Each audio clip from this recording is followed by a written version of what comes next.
ஒய்சிபி எக்ஸாமில் இன்னைக்கு 8வது நாள் வகுப்பு பார்த்துட்ருக்கோம்.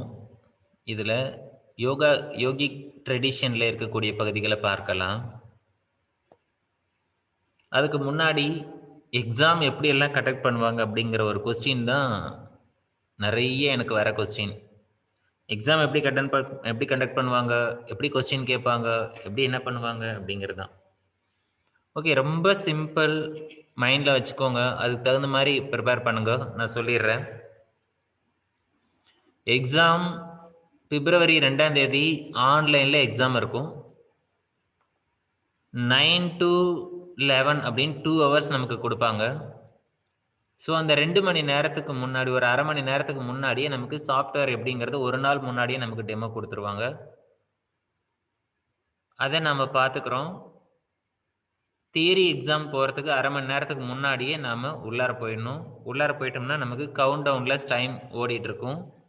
ஸோ மினிட்ஸ் வந்து செகண்டில் குறைஞ்சிட்ருக்கும். நம்ம கரெக்டான பொசிஷனில் இருக்கோம் அப்படின்னு நம்ம புரிஞ்சுக்கலாம். மேக்ஸிமம் உங்களுக்கு 3 GB இருக்கிற மாதிரி இன்டர்நெட் கனெக்ஷன் இருக்கக்கூடிய வசதி பார்த்துக்கோங்க.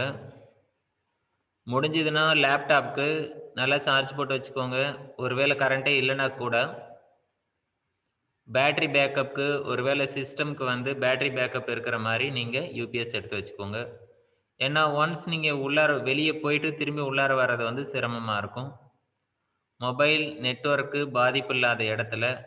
ஏன்னா ஆன்லைன் எக்ஸாம் அப்படிங்கிற போது ஆன்லைன் வந்து அவங்க யூனிவர்சிட்டி ஏதாவது இன்ஸ்டியூட்டில் ப்ரிப்பேர் பண்ணாங்கன்னா அது அவங்களோட பொறுப்பு.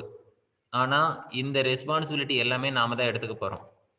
ஆன்லைனில் தான் எக்ஸாம் எழுத போகிறோம். அதனால் ஆன்லைனில் இருக்கக்கூடிய ஐடி, இன்ஃபர்மேஷன் டெக்னாலஜி டெவலப் பண்ணிக்க வேண்டியது நம்மளுடைய சொந்த பொறுப்பு. ஸோ அதுக்கு உங்களுடைய மொபைலில் போதுமான அளவுக்கு டேட்டா இருக்கணும். சார் நான் வந்து 3 ஹவர்ஸ் எழுதும் போதே எனக்கு 2 ஹவர்ஸ்லேயே ஆஃப் ஆகிடுச்சு அப்படின்னா அதெல்லாம் யாரும் கேட்க போகிறதில்ல. அதே போல் எக்ஸாம் ஸ்க்ரீனுக்கு முன்னாடி இப்போ நீங்கள் உட்காந்துருக்கிற மாதிரி உட்காந்துட்டு, இப்போ உதாரணத்துக்கு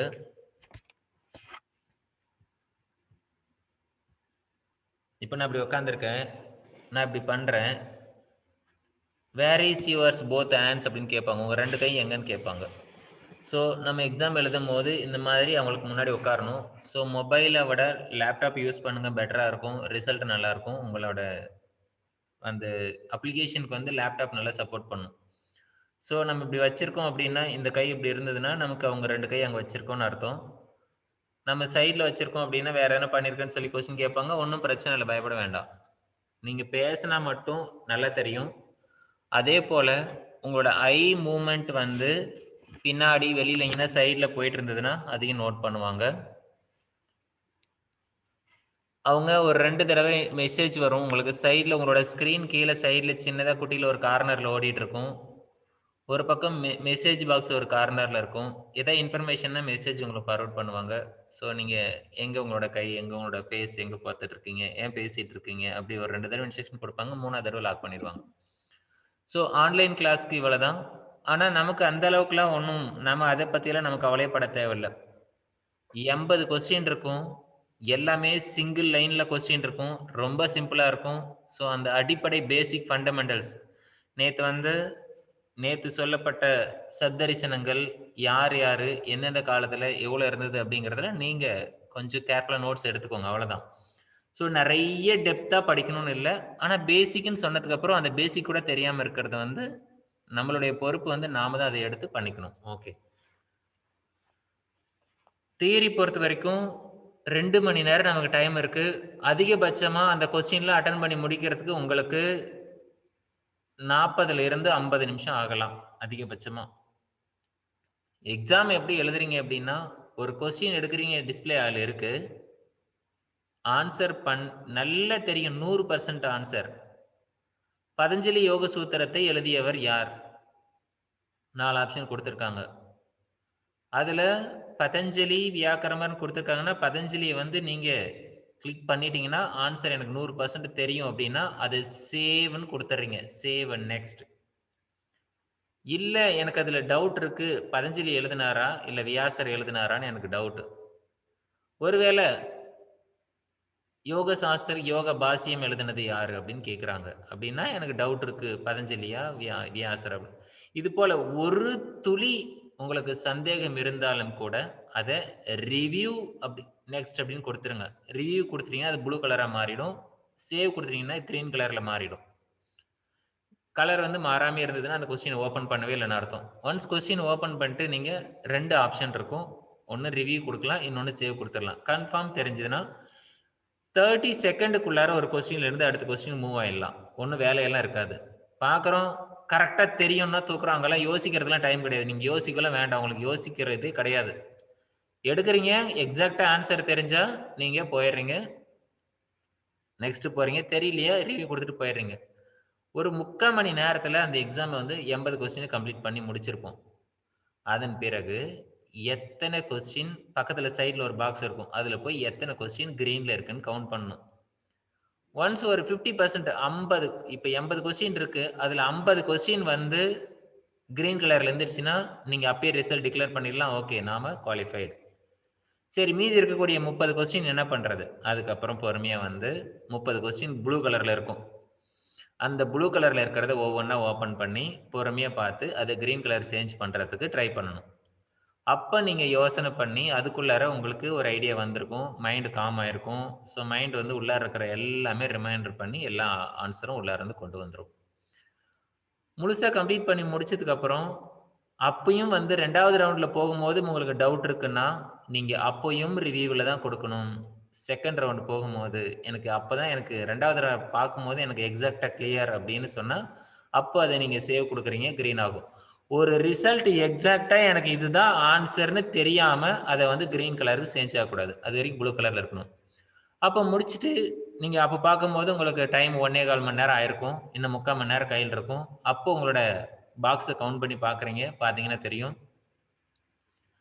ஒரு 60 கொஸ்டின்ல இருந்து 70 கொஸ்டின் வந்து உங்களுக்கு கிரீன் கலர்ல இருக்குன்னா, ஓகே டன். தைரியமா நீங்க மீதி இருக்கிறத போயிட்டு தெரிஞ்சதுன்னா, மறுபடியும் நீங்க ரிவ்யூ பண்ணி பொறுமையா ஆன்ஸர் பண்ணலாம். இல்லன்னா அள்ளுப்புள்ளி போடலாம். அந்த மாதிரி வந்து நீங்க போட்டு கம்ப்ளீட் பண்ணலாம். ஸோ 70% மார்க் நம்ம அச்சீவ் பண்ணா போதுமானது. 80 கொஸ்டின்ல 56 கொஸ்டின் கரெக்ட்டா இருந்தா போதும். ஸோ ரொம்ப ஈஸியா தான் இருக்கும். எந்த மாதிரி ஈஸியா இருக்கும்? இப்ப யோகிக் ட்ரெடிஷன்ல இந்த மாரி கொஸ்டின் கேட்கறாங்க அப்படின்னா, இப்ப ஸ்கிரீன்ல இருக்கிற மாரி.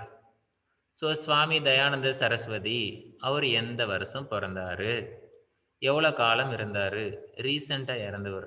ம். மகா சமாதி அடைஞ்சவரு 2015ல. ஸோ இப்படி ஒரு கொஸ்டின் இருக்கு அப்படின்னா, நமக்கு அந்த கொஸ்டினுக்கான ஆன்சர் அவ்வளோதான்.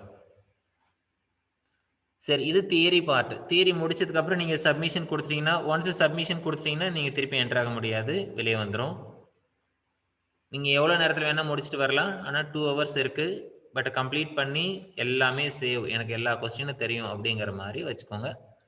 கடைசியில ஒரு 8வது அதாவது 80வது கொஸ்டின் நீங்க போய் டச் பண்ணீங்கன்னா, அப்பதான் சப்மிஷன் வரும்.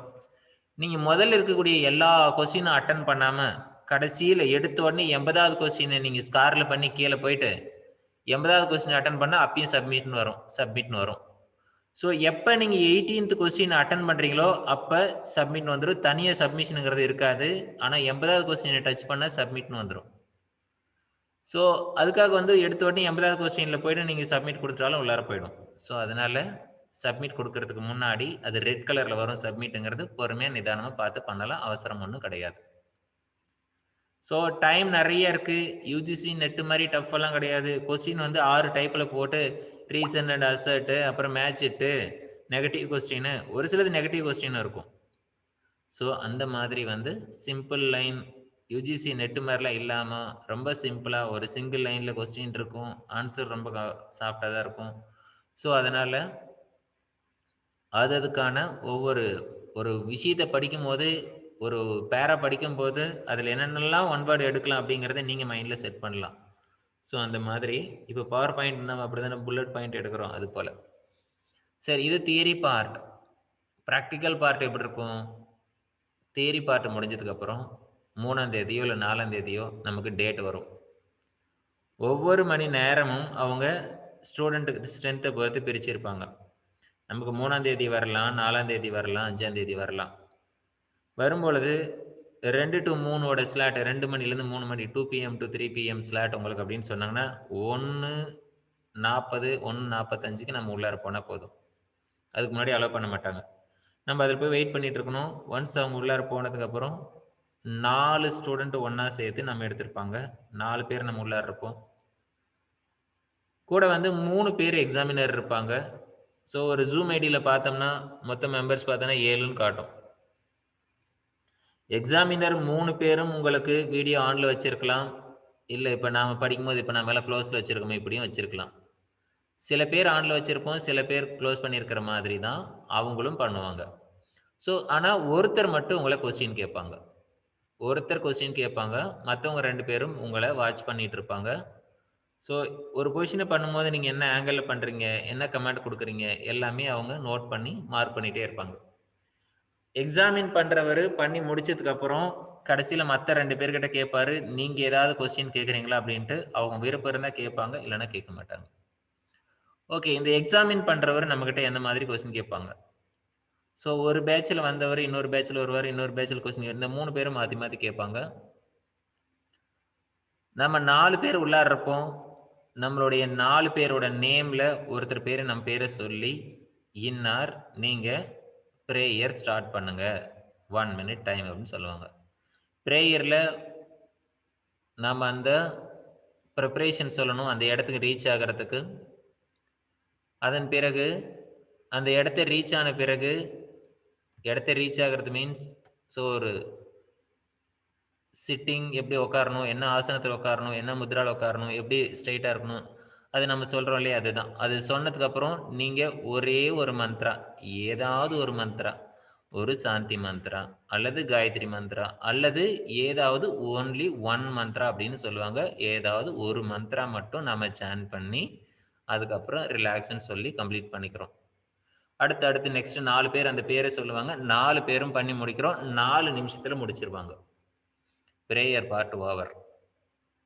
நெக்ஸ்ட் பார்ட் சூக்ஷ்ம வியாயாமா. சூக்ஷ்ம வியாயாமால கட்டி சக்தி விகாசகா 4 அப்படின்னு சொல்லி நம்ம பேர சொல்லுவாங்க. இல்லன்னா நம்ம பேர் சொல்லி கூப்பிட்டு, இப்போ உங்களுக்கு ரவுண்ட் இந்த ரவுண்ட் நீங்க பிராக்டிஸ் பண்ணுங்க. கட்டி சக்தி விகாசகா 4 அப்படின்னு பேர் சொல்லி கூப்பிடுவாங்க. உதாரணத்துக்கு புவனேஸ்வரி அம்மா, நீங்க வந்து கிரீவ சக்தி விகாசகா முதல்ல எக்ஸ்பிளைன் பண்ணுங்கன்னுவாங்க. நீங்க முதல்ல எக்ஸ்பிளைன் பண்ணும்போது நாம சிஸ்டம் பக்கத்துல இருக்கணும். பிராக்டிஸ் பண்ணுன்னு சொன்னாங்கன்னா, உடனே மேட்ட வந்து நம்ம அதுக்கு முன்னாடி செக் பண்ணி வச்சிருந்திருக்கணும். மேட் வந்து 2 மேட் இருந்ததுன்னா பெட்டரு. 1 மேட் இருந்ததுன்னா, ஒரு பாய போட்டு அது மேல மேட்ட போட்டு வச்சுருங்க. ஸோ மேட்ட வந்து எந்த எந்த பயிற்சிய பண்றோமோ அப்படிங்கிறத பொறுத்து மேட் வந்து முன்னாடி, பின்னாடி திரும்பும். ஸோ டப்புன்னு நீங்க மேட்டுக்கு போறீங்க. சூக்ஷ்ம வியாயாமல எந்த பகுதிய பண்ண போறோம் அப்படிங்கிறத முன்னாடியே சொல்லிர்றோம். அந்த பகுதிய சொல்லிட்டு, இதான் நான் பிராக்டிஸ் பண்ண போறேன்னு போயிட்டு பிராக்டிஸ். எடுத்த உடனே பிராக்டிஸ் பண்றாங்க அப்படின்னா பண்ணுங்க. நல்லா லிசன் பண்ணுங்க. அவசரப்பட வேண்டாம். யோகா பிராக்டிஸ் தான் பண்ண போறோம். சொன்ன உடனே எகிறி குதிச்சு ஓட வேண்டாம். அவங்க சொல்றத முழுசா கேளுங்க. கேட்டுட்டு ஒரு ரெஸ்பாண்ட் பண்ணிட்டு போங்க. எப்படி பண்றீங்க? ஒரு பிராக்டிஸ் பண்ண போறீங்கன்னா, "okay sir, I got it." So நீங்க கை தம்ஸ் அப் பண்றீங்க. "Okay sir, I got it. I will going to practice." நான் இப்ப பிராக்டிஸ் பண்ண போறேன். ஒரு ரெஸ்பாண்ட் பண்ணிரணும் first. "Okay sir, I am ready." ஒரு வார்த்தை, "ஐ அம் ரெடி சார்." இப்படி நீங்க சொல்லுங்க. நீங்க பண்றது தப்பா கூட இருக்கலாம். அத பத்தி நமக்கு அந்த நேரம் மறந்து கூட போயிருக்கலாம். அவங்க சொல்லி அவங்க கொஸ்டின் முடிச்சதுக்கு அப்புறம், நல்லா கேட்டு அவங்க கொஸ்டின் முடிச்சதுக்கு அப்புறம், நீங்க ரெடின்னு சொல்லணும். அவரு கொஸ்டின் பாதியில இருக்கும்போதே நீங்க ரெடின்னு சொல்ட்டீங்கன்னா, என்ன பண்ண போற? எதுக்கு ரெடின்ட்டு அவங்க இதாகுவாங்க. ஸோ கொஸ்டின முழுசா ரிசீவ் பண்ணிட்டு, "okay sir, ready. I am ready." அப்படி சொல்லிட்டு, நீங்க கைய தம்ஸ் அப் பண்ணிட்டு, நீங்க பிராக்டிஸ் போங்க. ஸோ உங்களோட கான்ஃபிடென்ட் லெவல், உங்களோட ஃபேஷியல் எக்ஸ்பிரஷன் எல்லாமே பார்த்துட்டு இருப்பாங்க. தைரியமா பண்ணுங்க. ஸோ நம்ம இந்த வீக்ல இருந்து நாமளே இங்க கிளாஸ் எடுக்க போறோம். நீங்க எல்லாம் ஒவ்வொருத்தரும் ஒவ்வொரு பகுதி எடுக்கிறதுனால அதெல்லாம் பழகிடும். ஓகே. ஸோ பிராக்டிகல் வந்து சூக்ஷ்ம வியாயாமால நமக்கு ஒரு பகுதி உண்டு. ஓகே. ரைட். நெக்ஸ்ட் வந்து சூரிய நமஸ்காரத்துக்கு வந்து என்ன பண்ணுவாங்கன்னா, 4 பேரு தனித்தனியா சூக்ஷ்ம வியாயாமம் பண்ணியிருப்போம். ஆனா சூரிய நமஸ்காரத்துக்கு என்ன பண்ணுவாங்கன்னா, மந்த்ராவோட நீங்க சாண்ட் பண்ணுங்கன்னு இண்டிவிஜுவல கூப்பிடலாம். அல்லது ஒரு ரவுண்ட் மட்டும் எடுத்து அந்த ரவுண்டுக்கு என்ன மந்த்ரா வரும்னு கொஸ்டின் கேட்கலாம். பட் சூரிய நமஸ்காரம் வந்து கம்ப்ளீட்டா ஒரு ரவுண்ட் நம்மள பண்ண சொல்லுவாங்க. ஸோ நம்ம என்னென்ன பொசிஷன்ல போறோம் வரோம் அப்படிங்கிறது. வித் மந்த்ரா அப்படின்னு சொன்னாங்கன்னா மந்த்ரா சான் பண்ணிட்டு நம்ம 4 பேரும் 4 நிமிஷத்துல பண்ணி முடிக்கணும். இல்லன்னா என்ன பண்ணுவாங்க, 4 பேரும் நீங்க சூரிய நமஸ்காரம் பண்ணுங்கன்னு சொல்லி 4 பேரையும் ஒண்ணா வாட்ச் பண்ணுவாங்க. ஸோ அவங்க சூரிய நமஸ்காரத்துக்கு டைம் எப்படி எடுத்துக்கிறாங்க அப்படிங்கிறது அவங்களோட மூட பொறுத்து. எப்படியா இருந்தாலும் சூரிய நமஸ்காரம் ஒரு ரவுண்ட் உண்டு.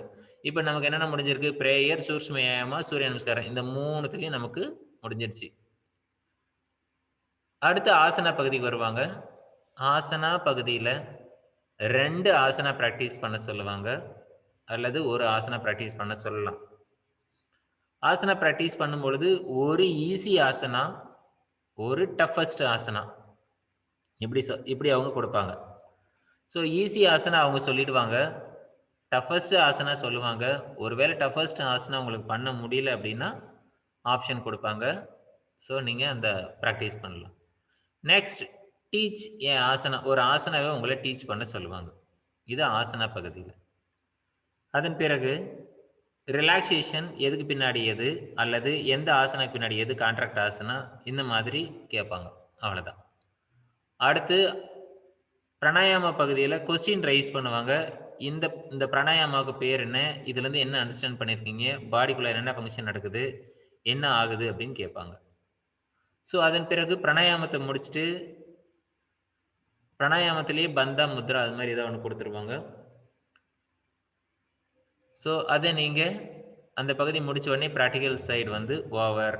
உங்கள வந்து எல்லாரும் வெல் டன், சூப்பர், வெரி குட்ன்னு பாராட்டி, அவங்க அதுக்குள்ள செஷன் 1 ஹவர் முடிஞ்சிருக்கும். உங்கள அனுப்பிடுவாங்க. அடுத்து நெக்ஸ்ட் பேட்ச் ரெடியா இருப்பாங்க. இவ்வளதான் நம்ம பண்ணக்கூடியது. இவ்வளோ நேரம் நம்ம பண்ணோமே அதே தான் அங்க பண்ண போறோம். ஸோ எல்லா ஆசனம் 36 ஆசனம் நமக்கு தெரியும். ஆசனாவோட நேம் தெரிஞ்ச உடனே ஸோ ஆசனாவோட நேம் அவங்க சொன்ன உடனே அந்த ஆசனா பொசிஷன் நம்ம போறோம். ஸோ ஏதாவது கொஸ்டின் கேட்டாங்கன்னா, சிம்பிள் வேர்ட்ல இது பண்றோம். தியரி பார்ட்ல இருந்து கொஸ்டின் என்ன கேட்பாங்க அப்படின்னா, ஒரு பகவத்கீதால ஒரு டெஃபினிஷன்ஸ் ஸ்லோகா சொல்லுங்கன்னு சொல்லுவாங்க. ஒரு ஸ்லோகம் சொன்னா போதும். ஹதயோக பிரதீபிகால இருந்து ஒரு ஸ்லோகம் சொல்லுங்கன்னு சொல்லுவாங்க. பதஞ்சலி யோக சூத்திரத்தில இருந்து ஒரு ஸ்லோகம் சொல்லுங்கன்னு சொல்லுவாங்க. இப்படி இந்த 3 பகுதியில இருந்து கேட்பாங்க. இல்லன்னா நமக்கு சிலபஸ்ல இருக்கக்கூடிய பகுதிகள நம்ம பார்த்தா போதும். அவுட் ஆஃப் சிலபஸ்ல ஒரு வார்த்தை கூட கேட்க மாட்டாங்க. ஸோ சிலபஸ்ல இருக்கக்கூடிய எந்த பகுதி வேணா நமக்கு தெரியலாம். இப்ப சிலபஸ்ல இருக்கக்கூடிய வார்த்தைகள எடுத்துக்கிறோம். நம்ம கையில அந்த 10 பக்கம் பிரிண்ட் இருக்கணும். ஒவ்வொரு வார்த்தைய பத்தியும் ஏதாவது ஒரு 2, 3 விஷயம் அத பத்தி தெரிஞ்சிருக்கணும். அவ்வளவுதான்.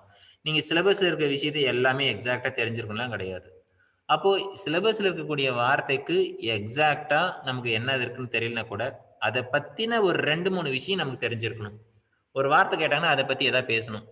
உதாரணத்துக்கு சுவாமி தயானந்த சரஸ்வதி இப்ப ஸ்கிரீன்ல இருக்கு. அவர பத்தி கேட்டா, அவர் வந்து எங்க இருந்தாரு? அவர் ஒரு அத்வைத்த வேதாந்தத்த ஃபாலோ பண்ணாரு அப்படின்னு தெரியணும் நமக்கு. அவ்வளதான். ஸோ இவர் வந்து நரேந்திர மோடிஜியோட குரு. இப்படி ஏதாவது ஒரு 2 வார்த்தை, 3 வார்த்தை நமக்கு தெரிஞ்சிருக்கணும். ஸோ பிராக்டிகல் ஹாஸ்பிட்டல் அங்க அவங்க உட்கார்ந்து கேட்கிற கொஸ்டின் தான் ஒரு வேத மந்திரம் பாடுங்க, இல்ல வேற ஏதாவது கேட்கலாம். இந்த மாதிரி தான் அங்க இருக்கும் பிராக்டிகல். இந்த 1 ஹவரும், இந்த 2 ஹவர்ஸ், இந்த 3 ஹவர்ஸ்ல முடிச்ச உடனே சக்சஸ். ஆஃப்டர் கம்ப்ளீஷன் ஆஃப் உங்களோட ரிலாக்சேஷன் வந்துரும். அதுக்கப்புறம் ஒரு 1 வீக்ல ரிசல்ட் வரும். அப்புறம் ஒரு 1 வீக்ல சர்டிஃபிகேட் வந்துரும். ஸோ 15 டேஸ்ல you are the world popular yoga teacher and evaluator. All the best. Exam over. Okay, இப்ப நம்ம தியரிக்கு போகலாம். ஃபேஸ்ல ஒரு சிரிப்பு கூட வர மாட்டேங்குது. எவ்வளவு பெரிய டீச்சரை உருவாக்கி விட்டாலும். வாழ்க வளமுடன் சார். இப்பவே எக்ஸாம் முடிச்சு குவாலிஃபை ஆன மாதிரி கான்ஃபிடென்ட்டா இருக்கு. அவ்வளவுதாங்கம்மா. வாழ்க வளமுடன். ஐயா, இது வந்து அவங்கவங்க வீட்ல இருந்து செய்யறதா? இல்ல நம்ம மையத்திலே வந்து எல்லாருக்கும் நீங்க அசெம்பிள் மையத்துல பண்ணலாம்னு பிளான் வந்துட்டீங்கன்னா நீட்டா அரேஞ்ச் பண்ணிக்கலாம். லைனா லேப்டாப் வச்சுட்டு. நன்றி, நன்றி, நன்றி. நன்றி. அது நல்லது. வீட்டுக்குள்ள உங்களுக்கு கம்ஃபர்ட்டா இருக்குன்னா வச்சுக்கலாம். இங்கெல்லாம் நெட் இல்ல, இல்ல. எல்லாருக்கும். நான் எல்லாருக்காக கேட்டேன். நீங்க அரேஞ்ச் பண்ணிட்டீங்கன்னா எல்லாரும் அங்கேயே வந்துடலாம். இல்ல எக்ஸாம்ல இது நான் இங்கே என்னுடைய சென்டர்ல அரேஞ்ச் தாழ்மையான ஒரு பண்றேன். ஸோ கருத்து. சென்டர்ல வந்து நம்மளால வந்து ஒரு 40 பேர் ஒண்ணா அட்டெண்ட் பண்ண முடியும். 40ல 50 பேர் ஈஸியா அட்டெண்ட் பண்ண முடியும். ஸோ எல்லாருக்கும் இங்க வந்து எப்படியா இருந்தாலும் நெட்வொர்க் வந்து இங்க டிஸ்டர்ப் இருக்காது. ஸோ பவர் சப்ளை இருக்கு கண்டினியூஸா. ஸோ இங்க எல்லாமே ஃபுல் பேட்டரி பேக்கப்போட இருக்கு. இங்க பவர் சப்ளைங்கிற ஒரு ப்ராப்ளம் கிடையாது. ஸோ சென்டருக்கு வாய்ப்பு இருக்கிறவங்க இங்க யூஸ் பண்ணிக்கலாம். எக்ஸாம் பொறுத்த அதாங்கய்யா நல்லதுன்னு நான் நினைக்கிறேன். நன்றிங்க. Okay okay. ஐயா நாங்க ஐயா வாழ்க வளமுடன் ஐயா. சென்னையில இருக்கிறவங்களுக்கு சென்டருக்கு வர முடியாது இல்லைங்க ஐயா? இங்க ஏதாவது சப் சென்டர் மாதிரி ஏதாவது இருக்குங்களா ஐயா? இல்ல இல்லைங்க. என்னோட சப் சென்டர் வந்து உங்களோட வீடு தாங்க ஐயா. ஓகே ஓகே நன்றிங்க ஐயா நன்றிங்க. நன்றிங்க ஐயா. வாழ்க்கை வளமுடன். வாழ்க வளமுடன்.